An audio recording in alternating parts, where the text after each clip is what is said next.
Sonic's Green Hills Adventure Season 6 Chapter 2 School.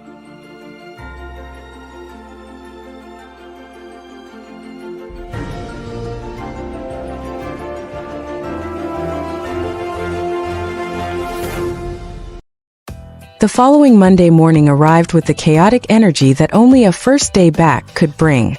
The Grand White House was a flurry of activity as backpacks were stuffed and sneakers were laced.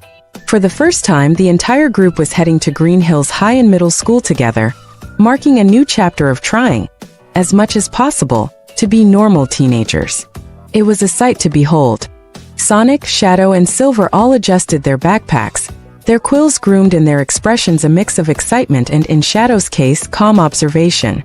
Annika stood by the door in her signature blue lightning hoodie, feeling a bit of those first-day jitters despite having faced down interdimensional gods. Tom leaned against the truck with a travel mug. All right, crew. Everybody in. We're picking up Maria and Jojo on the way. Let's try to keep the sonic booms to a minimum on campus today. Okay. Sonic grinned as he hopped into the back. No promises, Dad. But for the sake of stealth, I'll try to keep it under Mach 1. When the truck pulled into Rachel's driveway, Jojo and Maria were already waiting at the curb.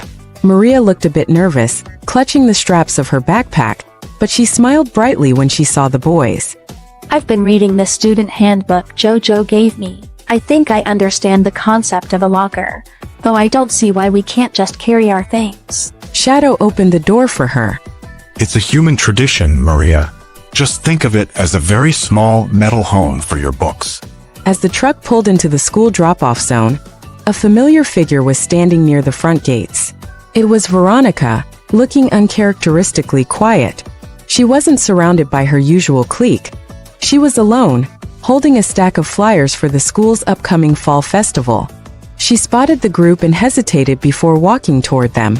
The air grew a little tense. Sonic and Silver exchanged a wary glance, but Shadow remained remarkably relaxed, his arms crossed as he waited. Veronica took a deep breath as she reached them. Hey, I heard you guys were all coming back today. I wanted to be the first to say welcome back. Annika stepped forward.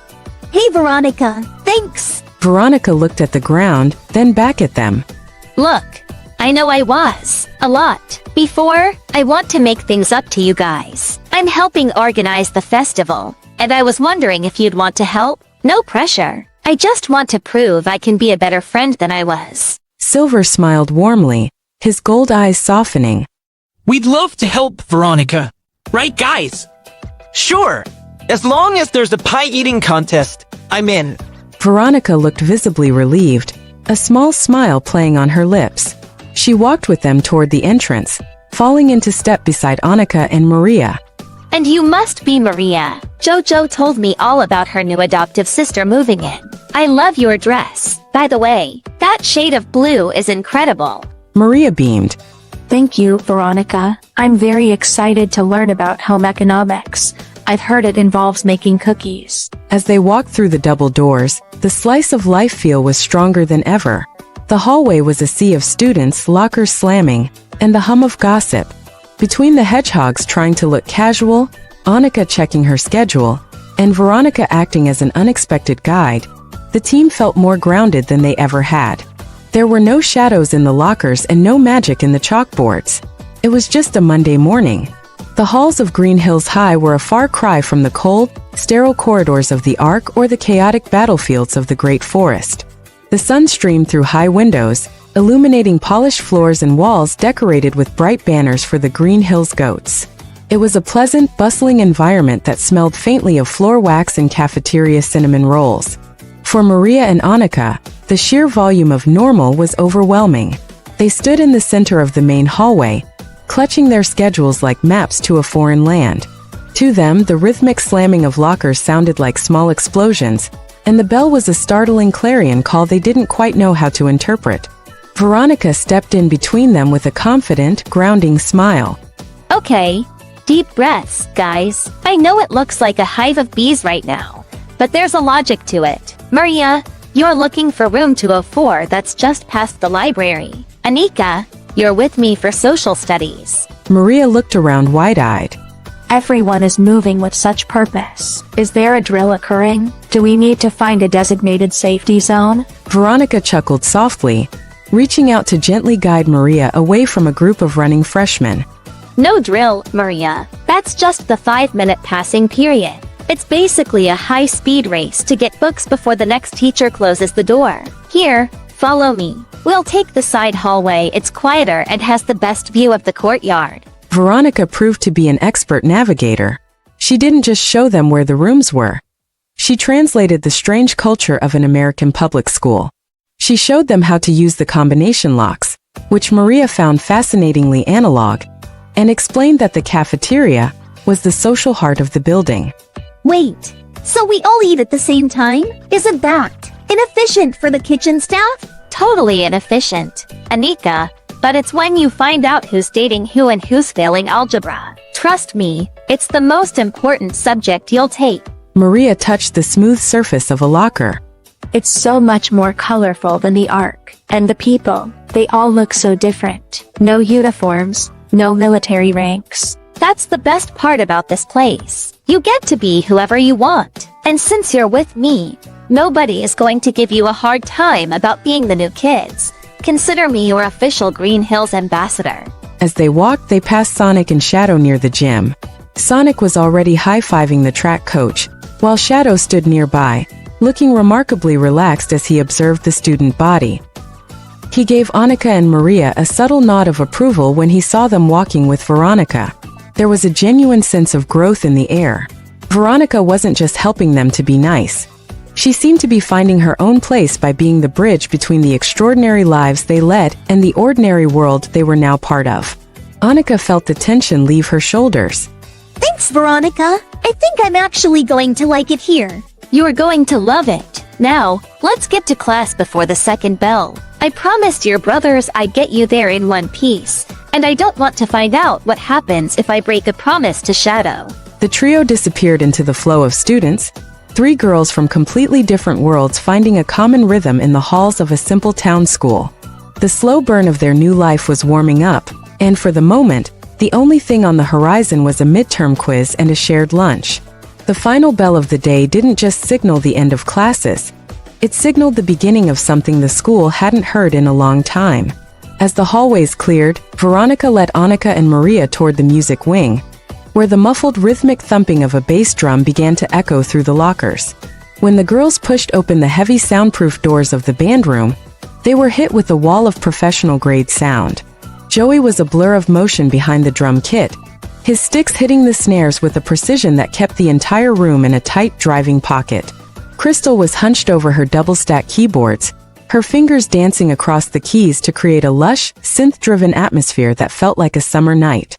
Sonic stood center stage, his red sneakers tapping in time as he shredded on a custom electric guitar, his quills vibrating with the sheer energy of the chords. Shadow and Marina stood at the microphones side by side. Veronica whispers to Maria and Annika as they slipped into some chairs at the back. Just wait until they start the vocals. Shadow's range is insane, and when Marina harmonizes with him, it's like magic. Shadow adjusts his mic stand, his expression focused and surprisingly passionate. From the top, Joey. Give it everything. Sonic gives a thumbs up to Annika and Maria. This one's for the new students. Hit it!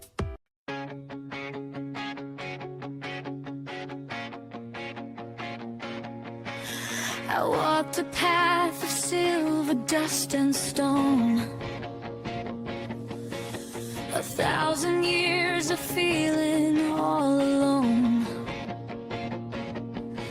The shadows whispered secrets in the gray until the sunrise chased the ghosts away.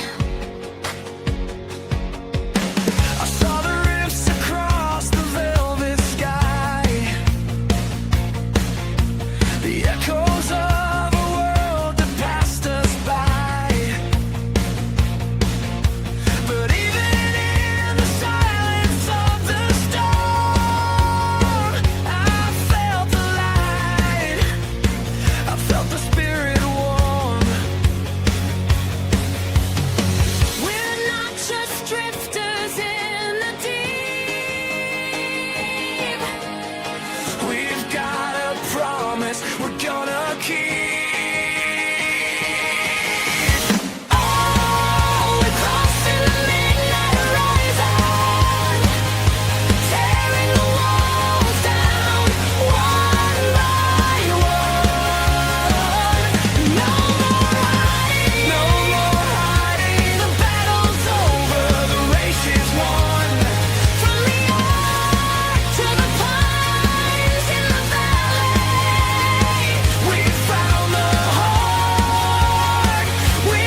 As the final note echoed and faded into the acoustic foam of the walls, the room stayed silent for a heartbeat before Annika and Maria jumped to their feet, clapping wildly. Maria's eyes were shining with wonder. It was like the stars were singing. Shadow, I didn't know your voice could do that. Shadow wiped a bit of sweat from his brow, a proud smile on his face. Music is just another form of discipline, Maria. But it's a lot more fun than Chaos Spears. Marina walked over to Sonic and bumping her shoulder against his. We're getting tighter, guys. That bridge felt perfect today. Sonic grinned as he slung his guitar over his back. Best band in this dimension or any other. See, Veronica? I told you we'd be ready for the fall festival. Joey tosses a drumstick into the air and catching it. If we play like that, we're gonna blow the roof off the gymnasium. It was a moment of pure grounded joy. No powers were needed to impress the crowd today, just talent, practice, and the bond they had built over the years. As they started packing up their gear, the slow burn of their new life felt warmer than ever. The neon sign for the Green Hills Diner buzzed with a comforting hum, casting a warm red glow over the sidewalk as the group piled inside. The air was thick with the scent of grilled onions and old-fashioned vanilla malt, a welcome change from the sterile acoustic foam of the band room. The group claimed their usual corner booth, sliding in with the easy coordination of people who had done this 100 times before. Sonic and Marina took one side while Shadow, Silver, and Annika crowded into the other. Joey, Crystal, and Jessica pulled up chairs to the end of the table, making it one giant noisy island of friends. Sonic was drumming his fingers on the laminate tabletop. Okay, consensus time. That bridge in the middle, best we've ever played it. Shadow, those low notes were vibrating my quills. Shadow leaned back with a relaxed smirk, his arms draped over the back of the vinyl booth. It helps when the guitarist actually stays in tempo, Sonic. But yes, the resonance was perfect. We're ready for the festival. Marina nudged Sonic playfully. I think it's the best we've sounded since we started. There's something about the way the acoustics in that room hit today. It felt lighter. It was just another afternoon for them. Shadow's easygoing confidence and his role as a core member of the band wasn't a surprise to anyone. It was simply who he was. Whether he was harmonizing with Marina or debating the merits of chocolate versus strawberry milkshakes, he was as much a part of the local fabric as the diner itself. The waitress, a friendly woman named Sue who had known Tom for years, arrived with a tray full of towering milkshakes topped with mountains of whipped cream. Here you go, kids. 1 blueberry blur for the fast one, a dark chocolate for the brooding one, and a strawberry for the lady. And Maria, honey, here's your first ever malted vanilla. Maria grasped the cold glass with both hands, her eyes wide. It's so cold, and it smells like happiness. Is that a flavor? Basically, dip a fry in it, Maria. Trust me, it's a game changer. Annika watched Maria with a grin. See? School isn't so bad when there's a milkshake at the end of the day. Veronica, you want some of my fries? Veronica was sitting at the edge of the table, looking genuinely touched to be included. Thanks, Anika. I'm just glad I didn't miss the rehearsal. You guys really are the best band in town. I'm going to make sure the fall festival gives you the headline slot. Silver levitated a cherry toward his mouth with a flicker of cyan energy. Headline slot? We're going to need more glitter for the stage crystal. Way ahead of you, Silver. I've already got a pyrotechnics plan that is mostly legal. As the sun began to set outside the diner windows, the group fell into a comfortable rhythm of storytelling. They talked about the mundane things, upcoming math tests, the best spots for hiking on the ridge, and Joey's failed attempt to bake a cake over the weekend. Shadow laughed at one of Sonic's exaggerated stories about a track meet, his voice blending perfectly into the background noise of the diner. There was no tension, no watchful scanning of the perimeter. They were just teenagers at a diner, enjoying the sugar rush in each other's company. Annika leaned her head on her hand, looking around the table. I think this is my favorite part of the day. Just this. Shadow nodded quietly, his gaze steady and warm. It's a good part, Annika. One of the best. Outside, the first stars began to twinkle over the mountains. The sky had deepened into a rich velvet purple as the group stepped out of the diner, the cool Montana air a refreshing contrast to the warm, fry-scented interior. The neon sign buzzed one last time as the heavy glass door swung shut behind them. It was the end of a long, perfect day. The group lingered on the sidewalk for a few minutes, reluctant to break the spell of the music and the milkshakes. Rachel clapped her hands together to get everyone's attention. All right, Jojo, Maria, let's get moving. It's a school night, and home economics won't study itself. Maria gave Annika a quick, tight hug. I'll see you tomorrow morning. Jojo says we can compare notes on the history reading before the first bell. Definitely. Sleep well, Maria. Bye, guys. Veronica, thanks for the tour today. You're actually pretty cool when you're not being official school ambassador person. Veronica laughed as she waved goodbye. I'll take that as a compliment, Jojo. See you guys tomorrow. One by one, the group began to split off. Joey, Jessica, and Crystal headed toward the residential district, still debating the set list for the festival, while Marina gave Sonic a lingering smile and a wave before heading toward her own place, her hedgehog quills shimmering under the streetlights. With the others gone, the core Wachowski family, Sonic, Shadow, Silver, and Annika, began the familiar trek up the hill toward the big White House. Tom and Maddie walked a few paces ahead, their hushed conversation and easy laughter drifting back to the kids. Sonic, with his hands behind his head, walking backward as he talked. I'm telling you, Shadow, the Blue Angels are peaking. We might actually be too good for the gymnasium. We might need to rent out a stadium. Shadow was walking with a relaxed, steady stride. Let's start with the school festival before we book a world tour, Sonic. Though I will admit your solo was adequate. Adequate? He almost set the curtains on fire with that last riff. It was awesome. Annika was walking between her brothers, looking up at the vast canopy of stars. I think today was exactly what we needed. No saving the world, no portals, just school and music. As they reached the driveway, the house looked welcoming, its white pillars glowing softly in the moonlight. Longclaw was visible for a moment in the high window of the attic, a silent, watchful guardian of the peace they had fought so hard to win. They headed inside, the sound of the front door locking for the night echoing through the quiet neighborhood. It was a normal end to a normal day, the slow burn of their new life finally settling into a steady, warm glow.